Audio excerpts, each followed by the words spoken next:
guys, Will here with W.T.F car reviews, and today we're going to be reviewing the all-new 2024 Mercedes-Benz CLE 450 Coupe. And a big thanks to Nicholas and the rest of the management and staff here at Crown Eurocars in Pinellas Park, Florida for helping make this review possible. I'll leave a link to their inventory below, and if you're looking for a new premium or performance vehicle in the Pinellas Park, St. Petersburg, Tampa area, I would definitely recommend checking these guys out. And as for Nicholas. And for those of you guys who don't know, the CLE is Mercedes-Benz all-new luxury performance coupe and convertible released this year for 2024. Sitting in between the C and E class with overall dimensions closer to the C class, replacing the coupes and convertibles from both trims.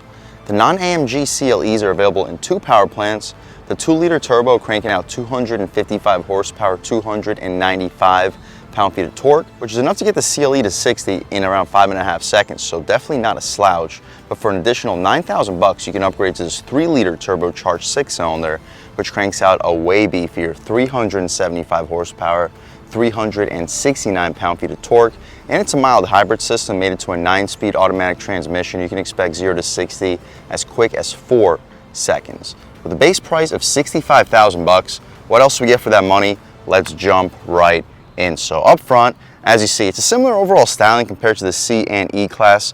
Black headlight housing, we get full LED headlamps, and they say Mercedes-Benz in the corner. We get full front parking sensing, no forward-facing camera or 360-degree camera, but we do have the illumination of the front and rear parking sensors with guidance lines and trajectory, which we'll check out in a few minutes. The grille, we get a bunch of small Mercedes logos in it, with a giant Mercedes logo in the center housing your advanced safety features, with an additional Mercedes-Benz logo right up top. This dark gray metallic is also beautiful. Hopefully you can pick up the sparkles here in this Florida sun. I'll leave a link right here to show you exactly the name of this paint color. LED daytime running light too. If we didn't mention the wheel and tire setup, we get these black AMG specific wheels. I believe they're about an $1,100 option.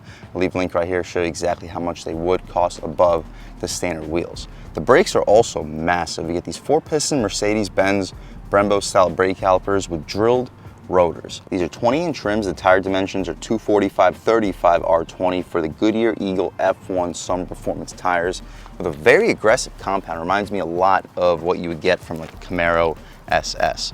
Black mirror caps with an LED turn signal on them. We don't get a 360-degree camera, so no additional cameras on the mirror. We'll take a step back. Hopefully you can pick up the side profile, which is pretty aggressive. Reminds me a lot of an S-Class coupe. This is basically just a mini version of that. Performance-wise, with this turbocharged 6-cylinder, this thing is a monster, which we'll check out towards the end of this review. We get smart access for the driver and the front passenger. The rear wheel and tire setup, it's a contrast compared to the front.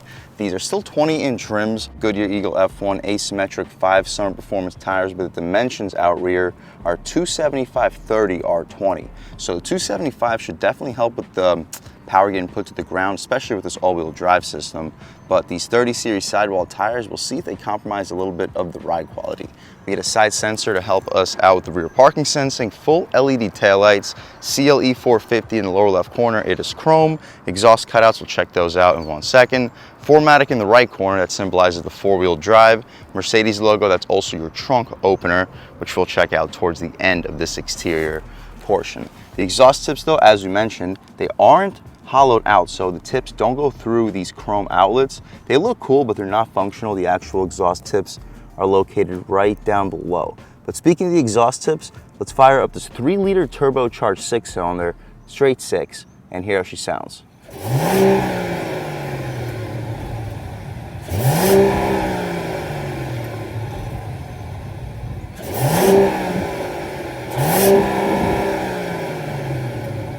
Alright guys, that was the sound of the turbocharged 6-cylinder sold by Mercedes-Benz for the 2024 CLE 450, and it sounds pretty good, making a really healthy amount of power at 375 horsepower, 369 pound-feet of torque, made it to a 9-speed automatic transmission. You can expect 0 to 60 in around 4 seconds. I think Car and Driver tested it at 4.2, but 4 seconds flat for the convertible, which weighs about 300 pounds more, so doesn't make a whole lot of sense. Around 4 to 4.5 seconds is a good expected 0 to 60 time, which is really impressive for a sport coupe weighing in over 4,000 pounds. But what you see is basically what we get. Hydraulic struts are appreciated. We can drop this hood right down, take a step back, walk around this 2024 CLE 450 one more time. Let's take a step inside. and see what we get with a sport coupe with a base price around 65,000 bucks, directly competing with a 4 Series or like an M440 BMW or an Audi A5. Up top, we can turn these headlights back to auto so the car is not yelling at me, but up top, we get leather stitching, white contrast, leather stitching in the center to the gushy soft leather armrest, 2-window auto one touch, lock and unlock aluminum door handle, adjustments for the seat. You can adjust the headrest, recline the seat, drop, lift, slide, and adjust the thigh support, all electrically, heated and ventilated seats, 2-person memory seats, Burmeister audio system, which sounds incredible in the smaller cabin. Trunk release is electric, power folding mirrors, 4-way adjustable mirrors too. The bottom material is hard plastic. I think BMW 4 Series gives you a soft touch material, but outside of that, this interior is without question more premium.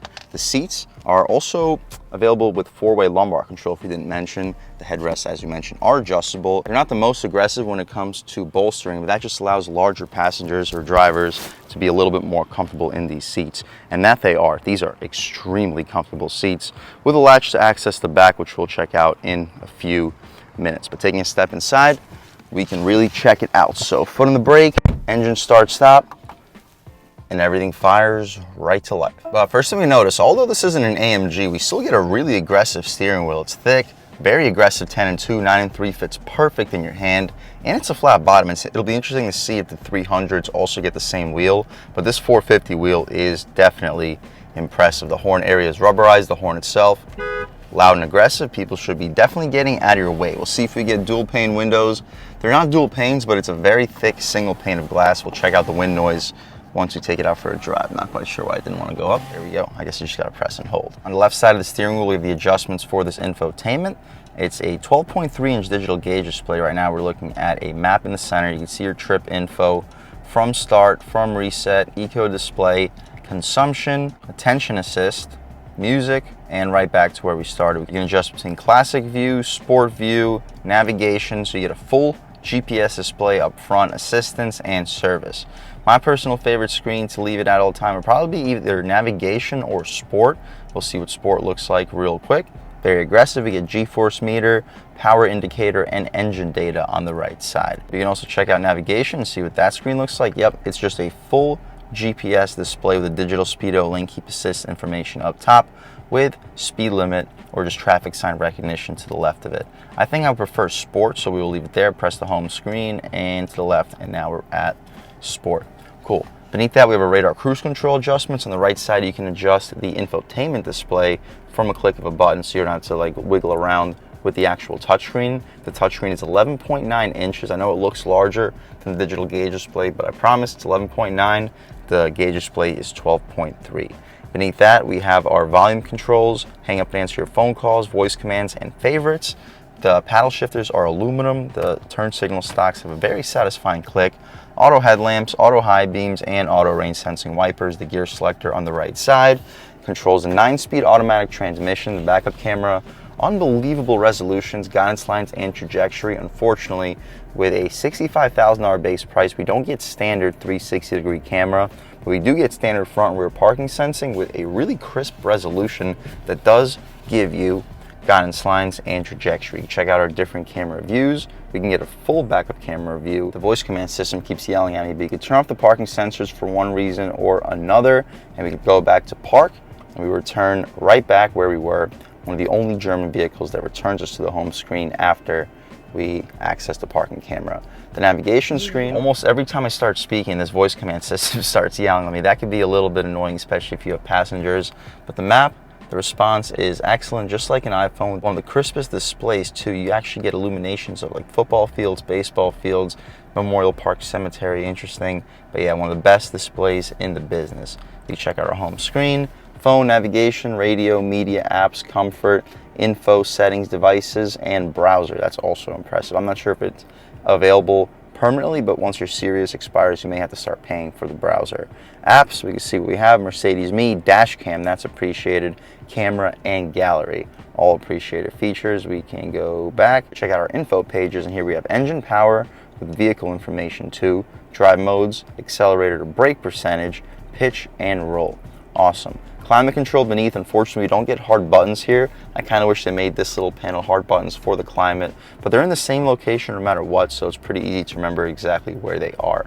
My personal favorite screen would be this engine power meter. We have our drive mode selector in the lower left corner, sport, individual, comfort, and eco. We'll start the review off in comfort, try out sport, maybe try out eco and just see what the differences are. We can access our camera at all times too. It's a parking assistance feature as well between camera view and parking assistance. Vehicle settings. Here you can see an outside camera permanently with different views too. Go back to our previous screen. That voice command system, I swear, every 30 seconds it starts yelling at me. So we'll try to hurry up this inside portion. My personal favorite screen to look at all times, unreal. The screen that I'll leave it at all times would, we have our hazards in the center and we have our hazards in the center with a fingerprint sensor we have our hazards in the center, we have our hazards in the center, fingerprint sensor. You can turn off this infotainment system and our volume adjustments, all touch sensitive. Good Lord, this thing is unbelievable. You can check out my personal favorite screen, which will be the engine meter.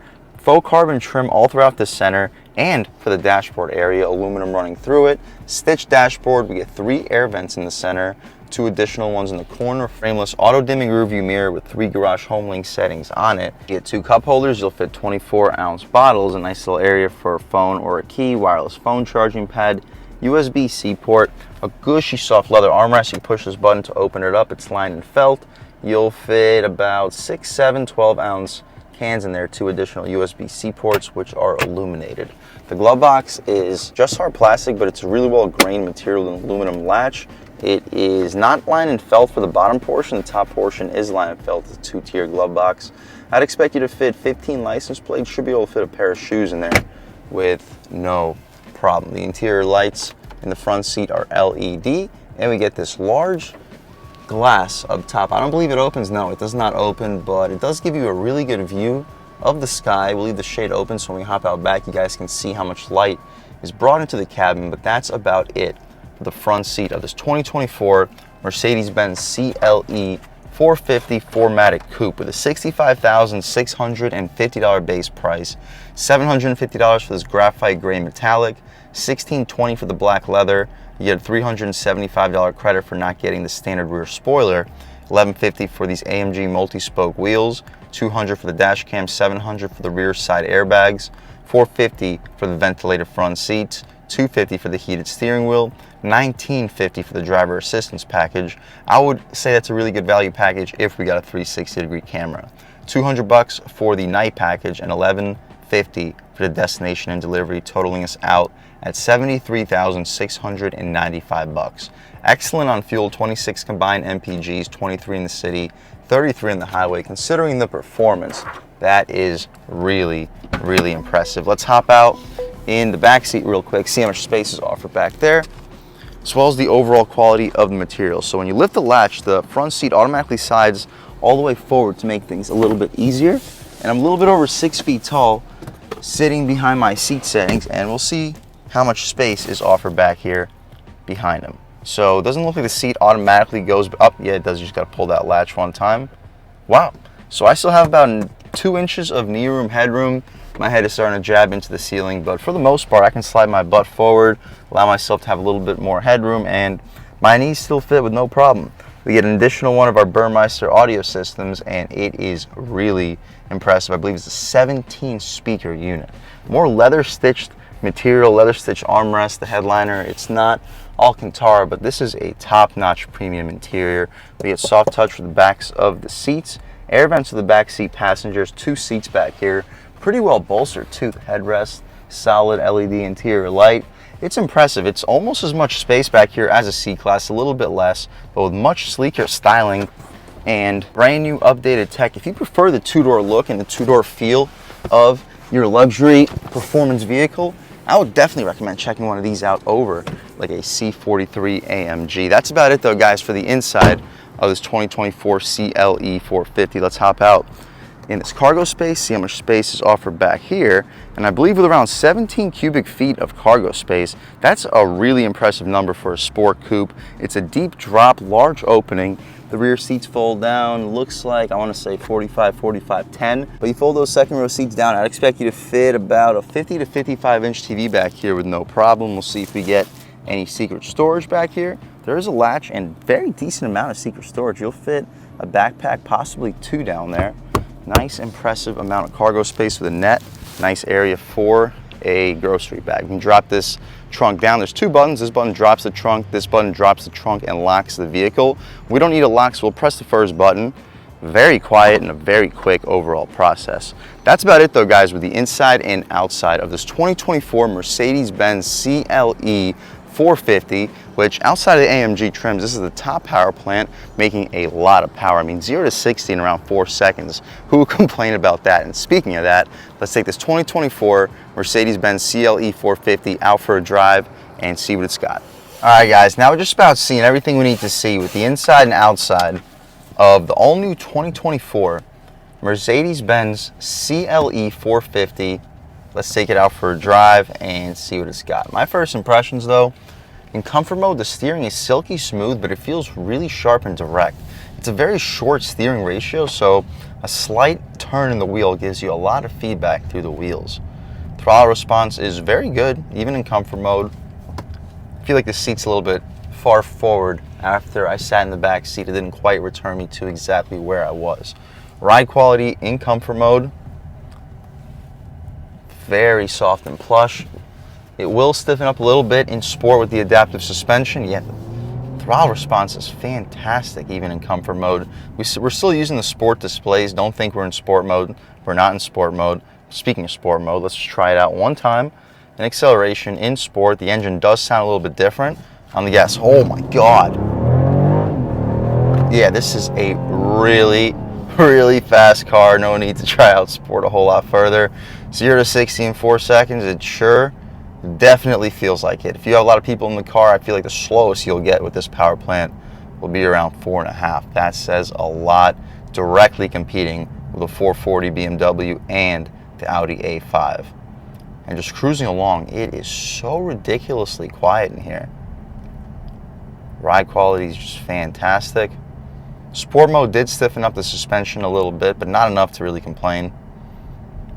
I'd probably leave it in comfort mode for daily driving just because the throttle response is still very sensitive in comfort mode. Brakes also feel a little bit more aggressive in sport mode.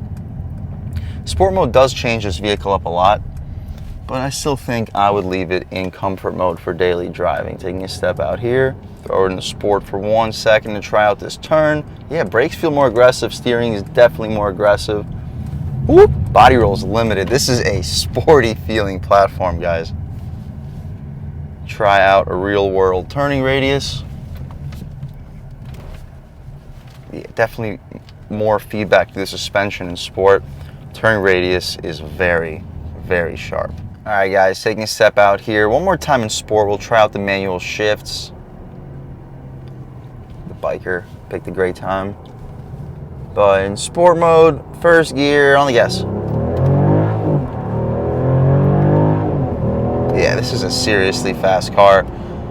I really don't know if it's any slower than the M40i. I would love to see a race between this and a 540.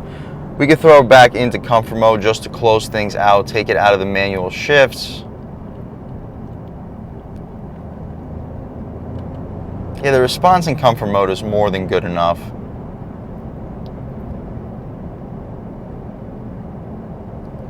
The isolation is fantastic. Barely takes any gas pedal to keep up with traffic. This is a seriously impressive vehicle. One more time, we can try out a real world turning radius, throw it in a little bit quicker than we should. Body roll's unbelievably limited, and taking a step out here, wow.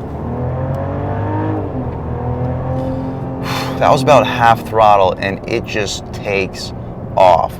Overall, guys, if you're looking for a luxury performance coupe, this might be the best balance of both luxury and performance. I've driven plenty BMW M440s, but personally, I'm not the biggest fan of the look of the BMW 4 Series with their updated front end design. You let me know in the comment section what you guys think. When it comes to driving dynamics and performance, both vehicles are unbelievably fantastic. So at the end of the day, it goes by whatever your preference is.